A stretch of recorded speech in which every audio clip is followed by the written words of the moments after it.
আমাদের টার্গেট হচ্ছে এখন একটা ইসলামপন্থী সরকারকে রাষ্ট্র ক্ষমতায় নিয়ে যাওয়া। এটা আমাদের একটা প্রধান টার্গেট। এখন আমাদের এজেন্ডা স্পষ্ট, কোনো গোপন এজেন্ডা নাই। এই বাংলাদেশকে যদি আমরা একটা মদিনার রাষ্ট্র বানাতে পারি, ইনশাআল্লাহ কালকে গাজওয়াতুল হিন্দ হবে। তারপরে ইনশাআল্লাহ তাআলা দেখবেন, হ্যাঁ, ওই অখণ্ড ভারত আমরাও কায়েম করবো। সংখ্যা নিয়ে কিচ্ছু না, ওদের সংখ্যাকে আমরা ভয় পাই। আসলে অবাক হয়ে গেছি এই ঘটনাতে, জুলাইয়ের ঘটনায়, যে যুব সমাজকে ধ্বংস করার জন্য তারা 20 বছর ঠেলে দিছে, ওই যুব সমাজই তাদেরকে পিটাই বের করছে। আলোচনা অনেক শুনছেন জীবনে, নামাজ রোজা হজ জাকাতের আলোচনা বহু শুনছেন আলহামদুলিল্লাহ। এখনো যদি আপনারা নামাজ রোজা হজ জাকাত তাসবিহ তাহলিল জিকির আজগার কোরআন তেলাওয়াত আখলাক ঠিক করা, মুরব্বীদের পরামর্শ নিয়ে চলা, ওলামায়ে কেরামের সাথে থাকা, এইগুলো যদি এখনো ঠিক না হয়ে থাকে, তাহলে ভাই আপনাদেরকে আমি একদিন সময় দিচ্ছি ঠিক করে। কয়দিন সময় দিলাম? একদিন সময় দিচ্ছি, আপনি ঠিক করে নেন। নামাজ ঠিক করে নেন, নিজের গুনাহের জন্য তওবা করেন, হারাম রিজিক থাকলে ছেড়ে দেন, পরিবার না গড়ে থাকলে পরিবার গড়েন, তারপরে রিজিকে হারাম থাকলে ছাড়েন, আপনার সন্তানকে মানুষ করেন, মুহাক্কিক বরেণ্য আলেমদের সোহবতে থাকেন, ওলামায়ে কেরামের সাথে থেকে হাত শক্তিশালী করেন, মাদকের সাথে থাকলে ছাড়েন, গান বাজনার সাথে থাকলে ছেড়ে দেন, যত কবিরা গুনাহ সব ছাড়েন। ছেড়ে নিয়াত করেন যে আগামী যদি আমি 10 বছর বাঁচি 10 বছর, 20 বছর বাঁচলে 20 বছর, 100 বছর বাঁচলে 100 বছর আল্লাহর জন্য ঢেলে দিব। এটা আলোচনা আমি নতুন করে করতে যাচ্ছি না, অনেক আলোচনা এগুলো হয়েছে। আলোচনা শুরু হচ্ছে কোত্থেকে? এখন আমাদের কাজ আছে একটা। তো আমাদের কাজ, 1 নম্বর কাজ হচ্ছে এখন পরিবর্তিত বাংলাদেশে কোনো ভারতীয় দালালকে আর জায়গা না দেওয়া। একদম সাফ কথা। বরং প্রত্যেকটা ডিপার্টমেন্টে যেখানেই তারা লুকিয়ে আছে ঘাপটি মেরে, এই প্রত্যেকটা ভারতীয় দালালকে এখান থেকে বের করতে হবে। আমি একা বললে আমি পারবো না, আপনি একা বললে আপনি পারবেন না। প্রত্যেকটা এই বয়ানের জায়গা, মিম্বর, খুতবা, ওয়াজ মাহফিলের প্যান্ডেল, আমাদের রাজনৈতিক দলগুলো, আমাদের ইসলামপন্থী দলগুলো যেগুলো আছে, সবার ইমারত থেকে আওয়াজটা আসতে হবে। কারণ এরা যদি আর একটা বার সুযোগ করতে পারে, না থাকবে আপনার দেহ আর না থাকবে আপনার মাথা। এখনই তো আপনাকে হুমকি দিচ্ছে, যে কোনো সময় একটা করে গুপ্ত হত্যা করবে। এই জিনিসগুলো কিন্তু বিচ্ছিন্ন ঘটনা না। তার আগে চট্টগ্রামে সাইফুল ইসলাম এক ভাইকে কুপায় মারা হয়েছে, এটার বিচার এখনো হয় নাই। যারা মারছে ওদের পক্ষ নিয়ে আমরা আবার সংখ্যালঘুর স্লোগান করলাম। এ কেমন সংখ্যালঘু যে আমার ভাইকে জবাই করে হত্যা করে? হ্যাঁ, সংখ্যালঘু নির্যাতন হচ্ছে ভারতের একটা মসজিদ তারা ভাঙতেছে এখন। এটা একটা লক্ষণ। আস্তে আস্তে ওর মানচিত্র মসজিদের মতোই ভেঙে খান হয়ে যাবে। এরা যেমন অখণ্ড ভারত চায়, আমরাও অখণ্ড ভারতই চাই।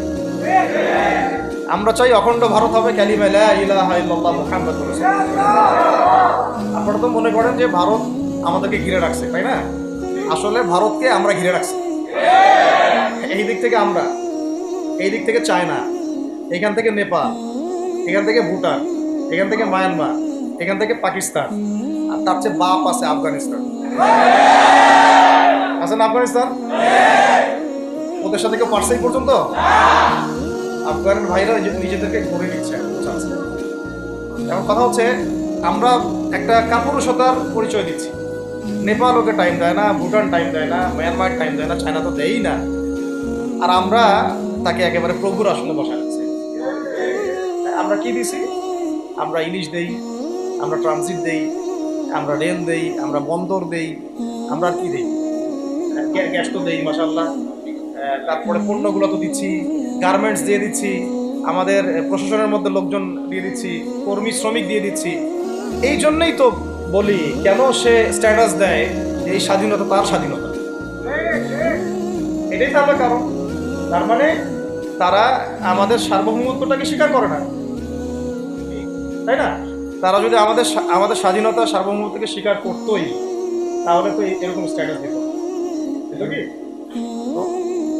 এখন কথা হচ্ছে, আমরা মাথা নত করার জাতি না। আমাদের নবী মুহাম্মদ সাল্লাল্লাহু আলাইহি ওয়াসাল্লাম মাথা উঁচু করে দাওয়াতি কাজ করছেন। মার খেলেও কখনো তিনি মাথা নিচু করেন না। সাহাবায়ে কেরাম রাদিয়াল্লাহু আনহুম আজমাইন মাথা উঁচু করে দাওয়াতের কাজ করছেন, কারোর সামনে মাথা নত করেন নাই, ইল্লাল্লাহ, আল্লাহ ছাড়া। মার খেয়েছেন, হিজরত করতে হলে হিজরত করেছেন, কখনো মানুষ গালি দিয়েছে, গালি সহ্য করেছেন, কখনো মদিনায় চলে যেতে হয়েছে, দেশ ছাড়তে হয়েছে, দেশ ছাড়ছেন, আবার কখনো ইসলামী রাষ্ট্র কায়েম করতে হয়েছে, রাষ্ট্র কায়েম করছে। জিহাদ করার দরকার, জিহাদও করছে, কেতালের দরকার, কেতালও করছেন। আস্তে আস্তে মক্কা বিজয় করেন নাই। সিরাত পড়তে হবে, সিরাতের ধারাগুলো আমাদেরকে বুঝতে হবে। এখন আমরা তো তার উত্তরসূরি, আমরা তাদের উত্তরসূরি। প্রথম কথা হচ্ছে আমরা আমাদের নতজানু মনোভাবটাকে আগে ত্যাগ করতে হবে একটা, আর অতীতের জীবনের যে ভুল ত্রুটিগুলো দ্রুত সংশোধন করতে হবে। এখন আর আমাদের হাতে অনেক লম্বা সময় আছে এমন না, কত কি যে দ্রুত হয়ে যাবে আপনি হয়তো ভাবতেও পারেন। বিশ্বটা খুব দ্রুত চেঞ্জ হচ্ছে।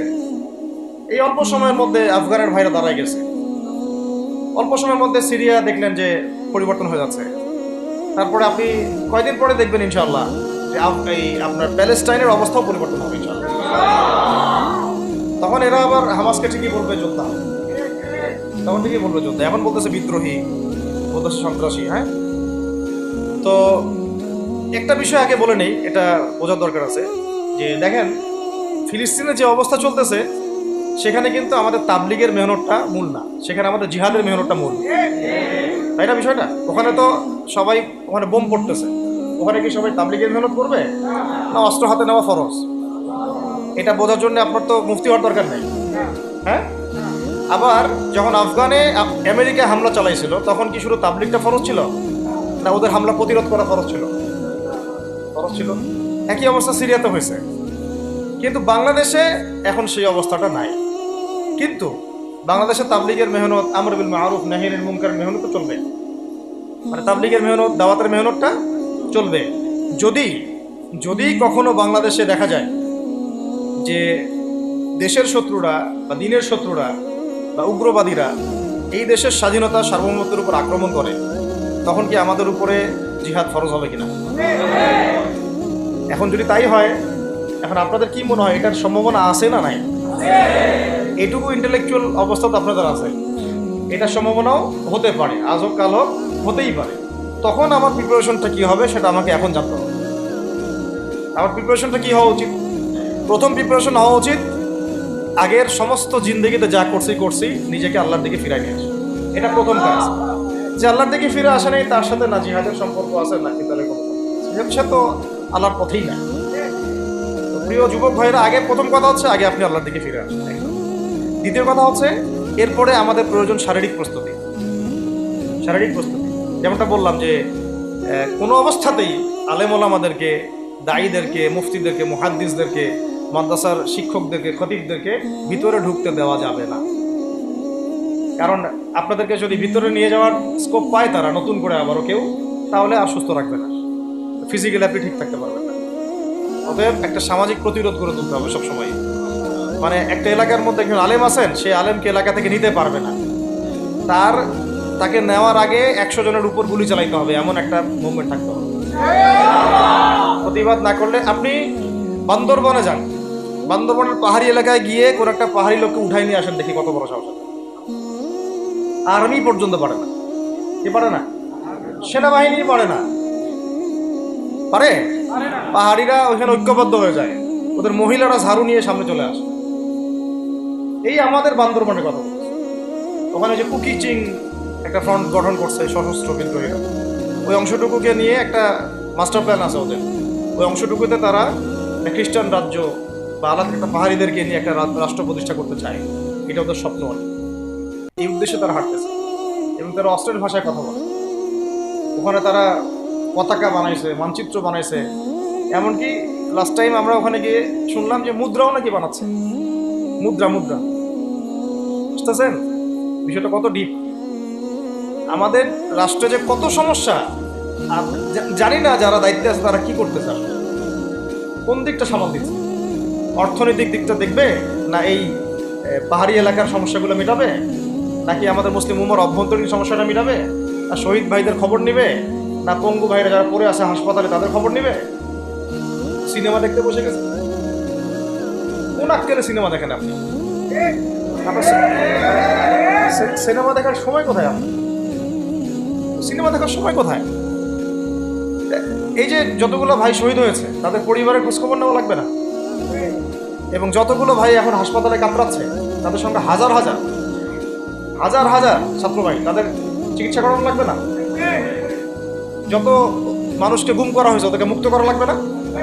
তারাও তো জানে এটা অন্যায়, এবং যারা করে তারাও বলে এটা অন্যায়, জানে যারা করে তারাও বলে এটা অন্যায়। এবং আমাকেও বলেছিল যে আমি জিজ্ঞাসা করেছিলাম যে আমাকে যদি মানে প্রকাশ্য কোর্টে চালান করে দেওয়া হয় এবং জাতির সামনে বলা হয় যে আমাকে গুম করা হয়েছে, এবং এরপর যদি বলা হয় যে আমাকে গুম করার পরে কোনো রকমের নেগেটিভ কিছু পাওয়া যায় নাই তাই আমরা ছেড়ে দিয়েছি, এই কথাটা কি বলা যাবে কি যাবে?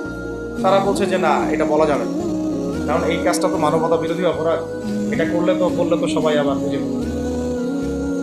এই হলো অবস্থা। ওখানে আমরা বুঝেছি যে বাংলাদেশের প্রশাসনে দুইটা ভাগ আছে। একটা ভাগ হচ্ছে মারাত্মক রকমের ইসলাম প্রিয় এবং দেশপ্রেমিক, মাশাআল্লাহ, আমরা তাদেরকে স্যালুট জানাই, কিন্তু আপনারা ভুল জায়গায় শ্রম দিচ্ছেন, আপনারা ভুল জায়গায় মেধা, শ্রম এবং আপনাদের জীবন নষ্ট করতেছেন। আপনাদের থাকা দরকার ছিল ওলামায়ে কেরামদের সাথে, তাহলে আপনাদেরকে টক্কর দিয়ে কেউ সামনে যেতে পারতো না। আপনারা খালিদ বিন ওয়ালিদ হতে পারতেন আমাদের, আপনারা কিন্তু ওমর ইবনুল খাত্তাব হতে পারতেন। ওইখানে ঢুকে আপনারা শুধুমাত্র দুনিয়ার স্বার্থে সব নষ্ট করতেন।